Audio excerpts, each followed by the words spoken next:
Welcome to Manager Tools. Today, coaching is self-development, part 2. The questions this cast answers are, what is the manager's role in coaching? What do I do when a direct resists coaching? And how can I motivate my directs to be coached? Folks, it's October, so that means in less than 3 weeks, we'll be hosting the M Conference in Chicago, October 27th and 28th. We do still have a few slots left. We have all the speakers selected, all of them from the Manager Tools community. We want to encourage sharing among the community, and we're trying to build peer-to-peer conversations and communications. Some of our conversations from 2 years ago on our proprietary WhatsApp thread is still going on, and we've created new networks. And so if you're interested in building your network and learning what it's like to transition from being a manager to being an executive, the M Conference is the place for you. I hope you come to the website and sign up. Aside from the trust piece, the other thing I think that gets missed a lot here is that your direct is going to do most of the work. And most managers don't understand that this is part of coaching, that the direct is going to do 99% of the work. And overall, most managers don't understand coaching. And the two common misconceptions are really that when the manager sees someone make a mistake, they coach the direct. Right. Hey, I'll suggest a different approach here. We think of that as coaching. The second thing is managers believing that to coach a direct, they must train that person by being an expert and telling them what to do and how to do it. Right. Neither of these things are coaching. Right. The first is suggestions on improvement. And the second is, how could you be an expert on everything? It's a bit ludicrous.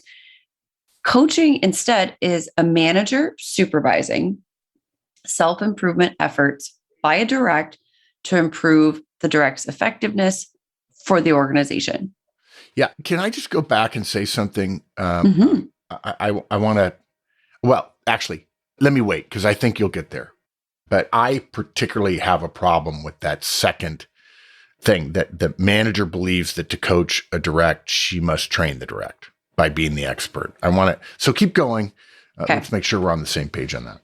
Yeah. And we'll talk about the first one a little bit too. Yeah, but okay. Coaching is a manager supervising self-improvement effort by the direct. And clearly you can't do that by visiting with a direct after a single mistake and imparting the guidance and just making the suggestion. Like, instead, do it this way. Yeah. Coaching has some strategy.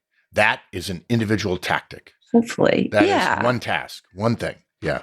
There's a difference between, hey, next time don't use FedEx for the shipping, and hey, let's develop a process through which we make decisions about how to proceed. And especially because what we're thinking about is, sure, sometimes we don't use FedEx, well, whatever. But is that really what we want? In that, like, each individual situation, we want to describe a change? Certainly not. And more so, just to think about the future and the sustainability of not only that situation from the manager's perspective, where every single time the manager has to give guidance, more about the sustainability of the direct's efforts. Yeah. How can we expect that they could have autonomy or do all the things that they need to do? Right. Autonomy. I remember when I read, I think it was Daniel Pink talked about the 3 things that are necessary for a job. Autonomy is one of them. And I have to tell you, the number of managers who are privately a little bit addicted to this idea that my directs are going to come and ask me questions and I'm going to answer all their questions and they're going to know what to do. And it gives the manager a feeling of knowledge. It's related to this issue that the manager has to be the teacher and the trainer. Right. And it gives the manager juice every time he or she gets a question like, I'm smart. It feels they have good to come to me to impart wisdom. Yeah, exactly. And it's just so wrongheaded. It's just absolutely horrible. Well, and it's just exhausting. Anybody who's listening who's had a 3-year-old knows. Yeah. I'm not comparing your directs to kids. Why? Right. Well, if every why? single, why? But why? But why? But why? But why? Yeah. The reason why to go back, right? Because we were talking about the second misconception. The reason why that second piece isn't coaching is because if every coaching scenario involves the manager being the trainer, being the teacher, it creates more unsustainability. Way more, right? First, that means managers can only coach on skills they're expert in. Right. Terrifying. Right. And also, teaching or training by the manager in all coaching situations creates a massive time sink for the manager. It's not realistic. Right. I do find, to your point earlier, that managers, they like to impart knowledge and wisdom. And so the idea of it, like, oh gosh, it's so cool to get to share what I know. Not disagreeing with that in any way. And again, why? Yeah. Why? Both as a, hey, you don't want to be in this scenario, but also, why would you put yourself in that situation when you know, as managers, we know and we feel constantly that we don't have enough time already. Right. The other thing we have here going on is a role power differential problem, particularly for frontline managers, where if you're managing an individual contributor, you're already made manager and you want everybody to be just like you. There's a little bit of that arrogance in almost every manager, a little bit of that arrogance. Yeah. Well, I did it, so you should do it. And sometimes what that means is you need to go through what I went through, which is dumb. The organization does not want your people to go through what you went through. You weren't forged in the fires of hell in such a way that you became an impenetrable boss level genius manager. Your people should learn how to be as good as you faster and easier than you did. So the organization can create more leaders sooner. So the organization can grow more and faster. That's what part of what your job is. And my big issue is, if a manager starts to believe that every time he or she is going to have to coach somebody, that they're going to be the trainer. And this is why so much coaching didn't happen, is because it would sit on people's desk and gather dust because they think it will take me weeks to come up with a lesson plan and so on. And so they wouldn't coach. Or the other side of the coin is, if they only coach on things that they're experts on, that they don't have to prepare for every lesson that they give to somebody, you're only coaching them on things you're already good at. That is, you do that 100 times over again. If you repeat that cycle over and over again, you end up with the classic example of a bunch of Matryoshka dolls, where the next group is smaller than you, and the next group is smaller than them, and the next group is smaller than them. And that's not good. And look, let's go a step further. Coaching relies on a fundamental principle of all professional learning and growth. Professional, important word there. And that's the adult learning model. The adult learning model relies on both the motivation to learn and action-based learning. Now, what's interesting about that, guys, it's totally adult learning model. If you don't know what the adult learning model, by the way, let me make an aside. I have to make an aside here.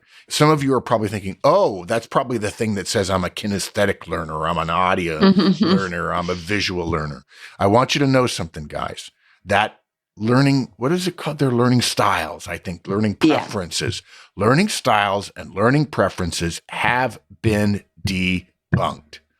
If you're listening to the show and you believe that there's something like kinesthetic learning or auditory learning or visual learning, no, you have to do that for me this way. First of all, the world doesn't revolve around you, Bob. Secondly, those things have been debunked. There have been scientific tests. Google it. You can find it. There have been scientific tests of people given different ways of learning and asking what their preference was and discovering that their outcomes were no better regardless of the teaching method that they used. In addition, you'll notice that the misconceptions we mentioned earlier about teaching and also about fixing something when it happens, right? Teaching or training or whatever. Those misconceptions are based on the pedagogical model, not the adult model. The pedagogical model, by the way, if you don't know that word, it means how we learn as children. But we're not dealing with children. We're dealing with professionals. And look, guys, it's completely reasonable for you to have spent your entire life in a pedagogical model. That's what you did until you became a professional, until you became a young adult and started working for a living. it's completely reasonable to think that that's what learning is, but it's not. It's children's learning. It's pedagogic. It's pedagogy is what it is. And so we have one of those state changes that is easily missed. You go to high school, you go to college, you go to elementary school or primary school, you go to secondary school, you go to tertiary school, and then you think, well, learning will happen in a school-like environment or with a teacher or with a trainer. No, actually not. And here's another stat for you. 70% of all learning, this is a widely accepted, I've said this 100 times in the last 16 years on manager tools and career tools, and now probably executive tools as well. 70% of all professional growth and development happens in the job. And look, guys, we deliver training for a living and we're very good at it, but we live and die by the sword relative to truthfulness and ethics. Mike and I are very serious about that. And we're happy to tell you what our weaknesses are. And we know that only 20% of development happens in training session. 70% is supposed to happen in their work. Who's going to deliver that? The company? To everybody? No, it has to be delivered by the manager. What's the primary way we do it? Feedback and coaching. And by the way, taking it a step further, delegating something to someone who is not going to be good at it, and they're going to get a lot of feedback about it, and that's part of the development process. That's the bread and butter of organizational growth. Organizations can't grow if the people in it don't grow.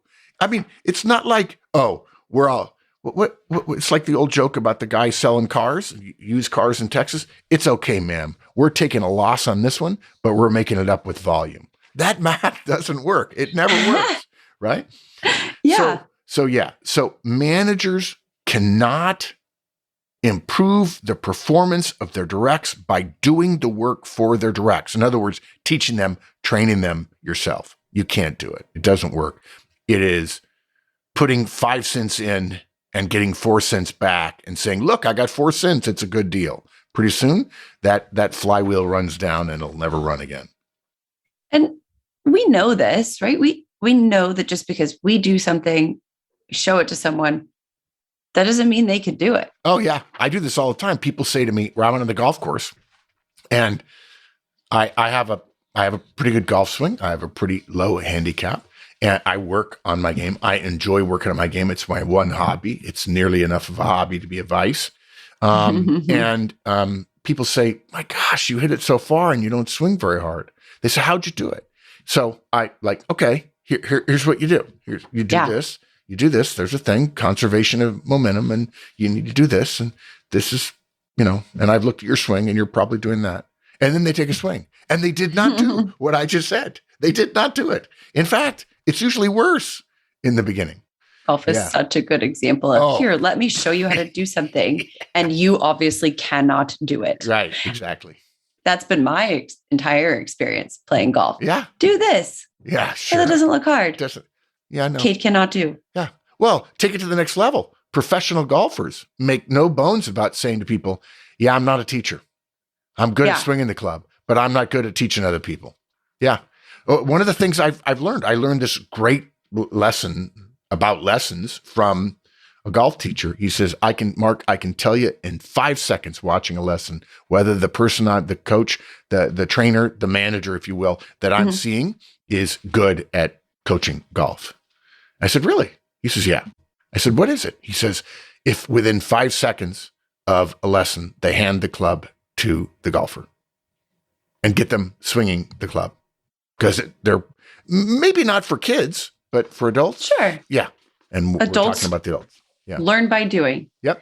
And as managers, we need to keep this in mind when it comes to our direct performance.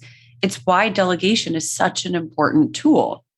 We give a direct responsibility for something we've been doing, even though they may never have done it before. Delegation absolutely relies on direct learning by doing. They execute the task. And the same is true for coaching, except for some reason that's not our assumption, and to your point about late stage coaching, it's not our experience perhaps. And so managers fail to realize that the execution by direct is just as important in coaching as it is in delegation. Yeah. And We should probably give an overview. The Manager Tools coaching model. Go. Yeah, go. We set a goal, we brainstorm resources, plan deliverables, act and report. And every step of this model requires active involvement. In fact, full involvement from the direct. Goal setting is collaborative. Brainstorming is collaborative. Planning deliverables is also Done there with the direct. Action and reporting is done completely by the direct. Except that the manager receives the reporting, right? Sure. In a one-on-one or in an email or a text or whatever. Yeah. And can I just say an aside here? I happen to love listening to classical music. And so one of my favorites is Beethoven's Fifth, which is, Roman numeral for 5 is V. And as it happens, I don't think Beethoven knew Morse code. I don't know that Morse code existed in the 1600s because there wasn't electrical telegraphs back then. Mm-hmm. But I think the person who created Morse code decided that V would be ba ba ba ba. Okay, that's what it is. 3 dots and a dash, right? And when I think of our coaching model, that's how it sounds to me. Ba ba ba ba. In other words, for those of you who don't know it, those of you who do, you already know this. Setting a goal can happen in 2 minutes in a one-on-one. Brainstorming resources also happens within 2 minutes in a one-on-one. Planning deliverables, and you only plan the first week or two, could happen in 3 to 5 minutes the first time you do it. After that, 2 minutes. And then every week you do the planning of deliverables again until the direct takes it over. So the first 3, setting a goal, brainstorm resources, planning deliverables, happen within one-on-one. The first time you do it, it might take as many as 10 minutes. And then after that, the action and the reporting happens over the course of a week. So in my head, the rhythm, the cadence of coaching is ba ba ba ba. Yeah, there you go. I love it. That's a way to remember it. Because I have a feeling some people are listening and they think, well, how much time do I have to spend on each one of those? Yeah. So setting a goal, 2 minutes. Brainstorming resources, 2 minutes. Planning deliverables, 2 to 5 minutes. Acting and reporting, an entire week. But all by the direct.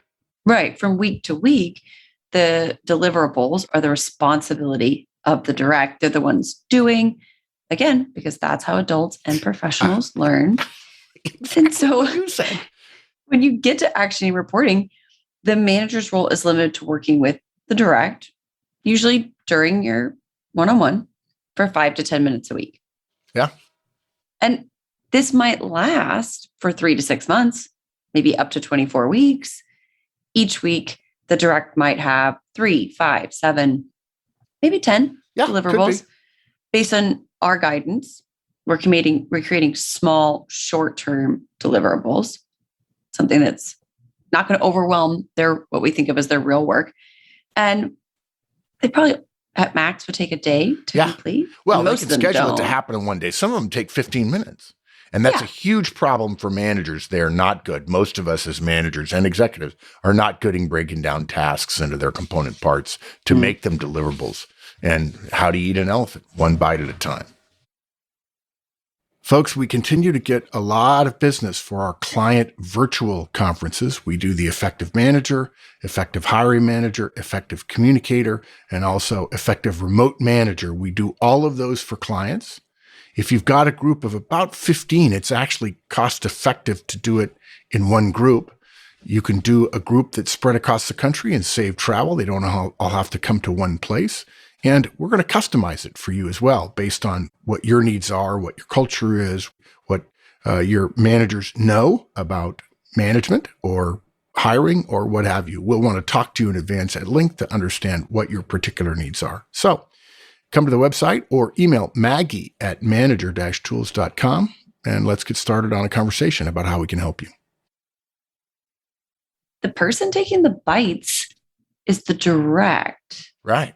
And if you think about it that way, the majority of work being on them, it becomes immediately obvious that if you had a reluctant direct, it's going to be exponentially harder. Yep. They have the vast majority of the work. Are they going to be effective if they're reluctant? Not really. No. There are too many possible reasons they could be reluctant. So Okay, let's ignore, why they're reluctant and think about from the manager's standpoint, which is where we are. And there are a couple of things you can do about the manager's standpoint. You were going to use a very high level approach to this because we could give you 17 different subcases, but this is the first cast we've talked about the importance of the direct and their motivation. But we don't talk about motivation very much in Manager Tools because too many managers mistakenly, I'm going to say it again, mistakenly, I'm going to say it a third time, mistakenly believe that their job is to motivate directs. Folks, you do not motivate your directs. You cannot motivate another person. All motivation. I'm not making this up. This is settled science and law. You cannot motivate other people. All motivation is self-motivation. They can only motivate themselves. The single greatest thing in hierarchical organizations that generates motivation in the minds of people who, when you survey them, when you ask them questions about why they're motivated, is trust. So look, build trust and then hope and expect that your directs are self-motivated. By the way, also good to hire self-motivated people. And it's not hard to find those people, honestly. You have to interview looking for it, but they'll tell you whether they are or not. But basically, there are two options, right? One is encouragement, which is probably not what you think it is, but on the other hand, one of our favorite words at Manager Tools. And the other is metrics, believe it or not. That I know those sound diametrically opposed. They're really not. And we recommend you use both in virtually all cases, regardless of what the source of the reluctance is.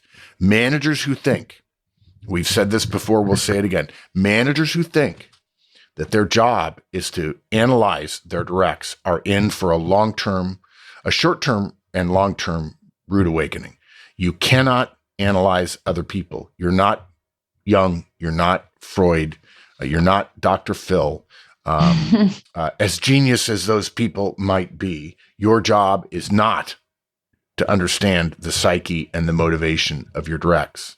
Your job is to create an environment where they can choose to be self-motivated. And it's too hard to guess on, with this reluctance number 4, we need to do X or Y or Z. It's never going to happen, folks. And creating that environment, in my mind, starts with trust. Yeah. I mean, that's how we, foster this environment and create it. And it's really helpful with encouragement too. It's much easier to encourage a person when they trust you. Yeah. And even if trust is low, there is a part of encouragement that works virtually in all cases, which is the absence of sanctions. I think I mentioned this at the start of the show briefly, right? Yeah. Yeah. What we mean is coaching is about improving performance. It's not about demanding performance. If we demand performance, the assumption will be that the absence of improvement then comes with a sanction. Right. Yeah, that's what a demand would be. Right. Yeah. And it's like a consequence, but coaching should never be about avoiding the sanctions. And it isn't. We're not, when Kate says it shouldn't be, it isn't. Okay. You only can choose to make it so if you say to your direct, here's what's going to happen to you if you don't improve. But it's not the coaching that delivers the sanctions. It's not. And it's just a huge misperception. We're asking for and encouraging the direct to get better. Failure to achieve a coaching goal is never tied to sanctions. Whether you're coaching a top performer and they just don't get it, or you're coaching a bottom performer, even in late stage coaching. For most directs, failure to succeed in a coaching process leaves them right where they started. Exactly. And so if you're right at the starting, like if we don't have success in this coaching model engagement situation, right? Hey, guess what? Where we are now is where we will be at the end of the process. Actually, in the last couple of years, I've learned something interesting about this. Okay. So they're actually better off even if they don't achieve the goal because they're doing 100% of their work in 95% of their time. Oh, so we've gotten some extra bandwidth. Yeah. Capacity. Yeah, absolutely. Yeah. So for all but late stage coaching, there's no position of risk. Right. Yeah. And so if I'm your boss, Kate, I would say to you, hey, look, I want to help you get to the next level here. No risk. I mean, I believe you can do it. In fact, I don't even think you have to breathe hard doing it. And in case you're wondering, do I think this is a bad thing? No, I think it's a good thing. And I know enough about getting you there that I think we can work together and we can get you there. And there'll be all kinds of benefits. And if it doesn't work out, if life throws you a curveball or throws me a curveball or the business changes, or we just discover that in some way the path that I thought we might be able to go down doesn't work, no skin off either of our noses. Okay. But we are obligated to try to improve even when we don't end up improving. I'm going to say that again. We are obligated to try to improve, folks. This is the nature of organizations. We are obligated to try to improve even when in the end we may not end up improving.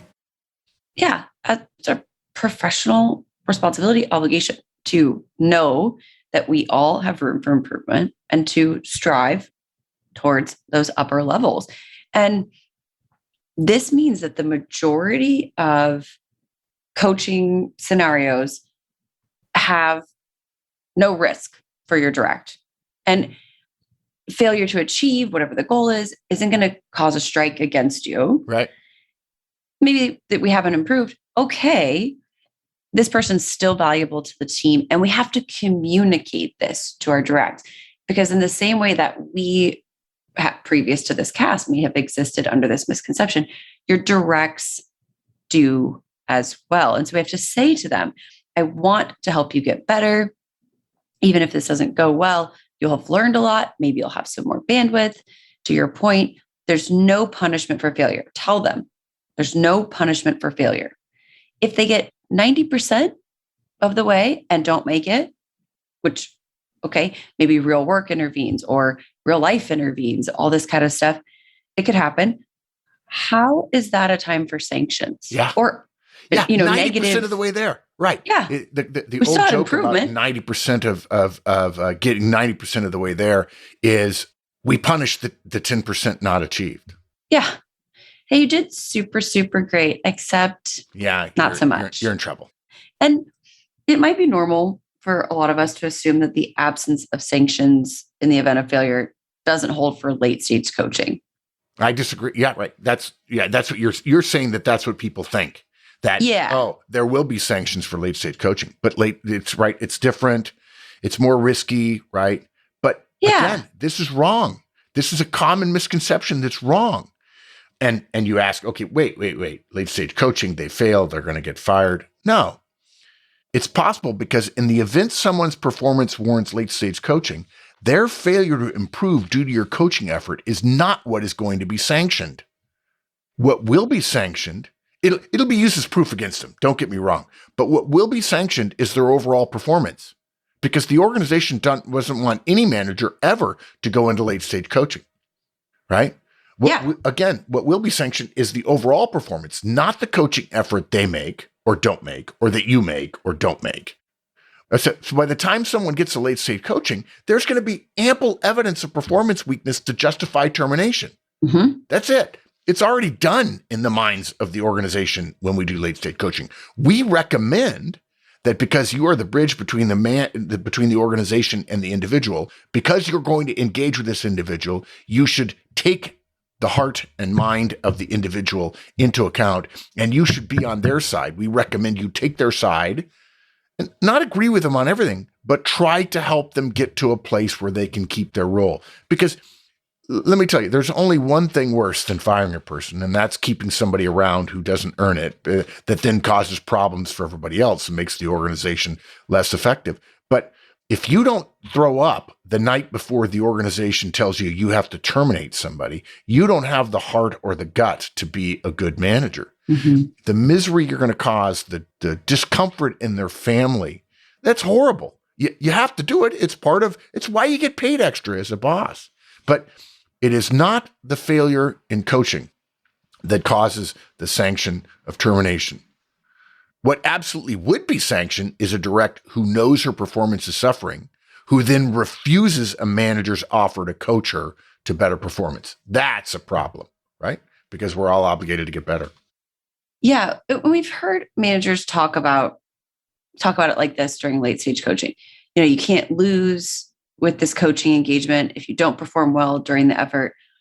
It's not failure that will be the problem. It's the long-standing performance issues we've repeatedly talked about. That's the problem, not the coaching. Right. And not your engagement in the coaching. But if you don't do well in the coaching, this will prove that all that other performance is of a piece. Mm-hmm. And they're going to say the performance hasn't been good enough. The organization will say that. The only way you can actually lose is to not be coached and to stay at your current performance level without attempting to do better. That will be seen as a lack of interest in improvement, which combined with present performance and all this past data around lack of performance that's a dead serious issue. Yeah, that is. Yeah, exactly. Yeah. As a manager, we should want our direct to excel in the process. I'm going to say that a little bit differently. If you're a really good ethical manager, it's not a question of should want. You do want. Mm-hmm. And if you don't want your direct to succeed, you're not a highly competent ethical manager. Mm-hmm. I'm going to turn it on its head and say, I'm going to say if then this, then that backwards. Here's the test for you. If you're an ethical, professional, competent leader, you want your direct to succeed. Mm-hmm. Okay. Or put differently, if you look in the mirror and say, I really do, I want him or her to succeed, you win. We like you.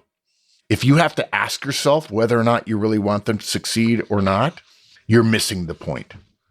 You're asking the wrong question. The leverage should be with your direct because it's expensive to replace people, by the way. Yeah, you may have to fire them. And by the way, if you fire them, it's going to be your fault. Let's be clear. If you get somebody promoted, it's their win. When you have to fire somebody, it's your loss because the organization is going to have to spend time and money, much of it yours, to replace that person. Yeah. And, if you share all of this with your direct that, hey, if we go into this coaching and it doesn't go well, it's not a sanction that's applied about the coaching. It's because of this past lack of performance and share that with them and share with them too, that you want them to do well. You want them to excel. You want to save this situation. Yep. It may not feel like we're suggesting you encourage them with this, here's the information about what's going to happen. It may not sound like encouragement, but it is. Yeah. Yeah. We've seen managers do this and say, look, there's no problem if you don't make it through this, but if you don't make it through this, all the other performance is going to be used against you and you're going to be in trouble. So this is your chance to be excited about doing well. This is your chance to do better. And I want you to do better. And I'm going to be with you every step of the way. This is my fight along with yours. And when we say it like that, it does sound encouraging. It does. Thank you. Which we urge you, encourage your directs, all the time, weekly, as often as you can. And you can probably easily come up with your own words of encouragement, right? And help them to have courage or hope or belief, right? Yeah. I'll tell you one. I say, I love you, man. I mean, I don't know why love has been banished from the workplace. Say, I love you. I'd give you a kidney. Don't say that if you wouldn't, by the way. And if you wouldn't, you need to think again about life and the universe. I happen to like the word encourage. It means to give someone courage or hope or belief. And if you don't know, in the original formulations of the Manager Tools Trinity, the purpose of each one of the four parts of the Trinity is to encourage effective relationships, to encourage improved performance, to encourage improved capability. I mean, right down the line. Yeah. If you're willing to spend a few minutes each week guiding your direct, what would stop you from saying something like that? Giving them words of encouragement. The only thing I can think of is a desire not to encourage. Yeah. Well, I would because argue it is so easy. I would argue some managers say, well, that's not important. That's not how I learn. That's not how I grow. So I'm going to do what makes sense to other people, the golden rule. And I will tell you, it has been our experience when people feel either that they're being helped or that they are at risk. They want as many people as possible to tell them, I believe in you. I trust you. I want this to work. They want encouragement.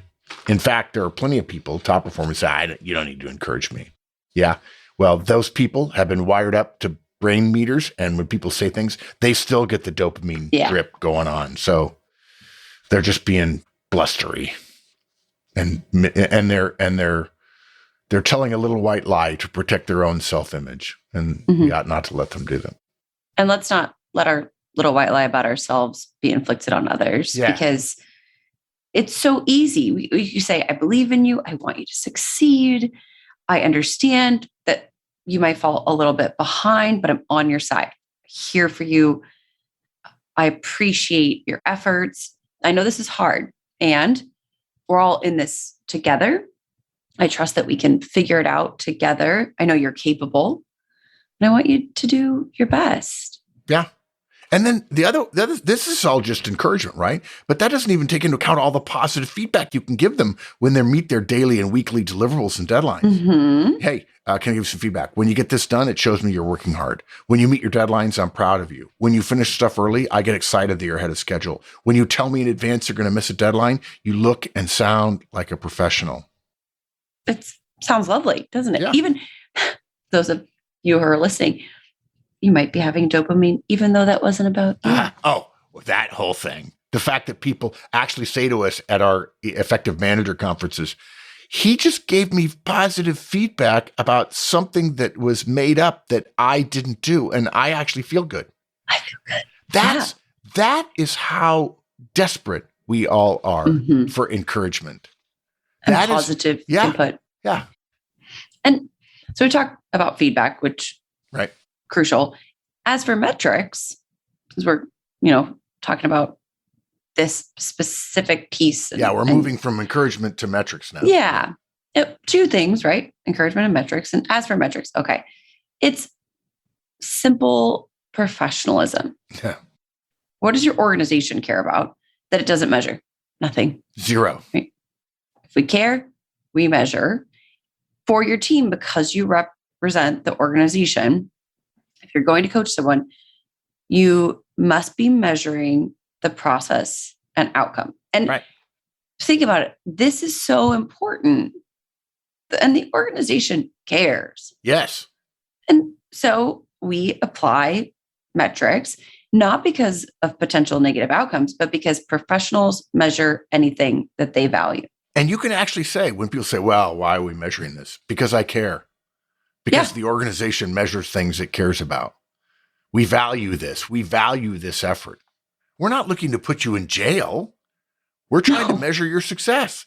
But we can't avoid measurement because people fear measurement and then end up at the end having a success, but having no way of proving a success. No. Yeah. Greatest management principle in the world. The things that get measured get done. Yep.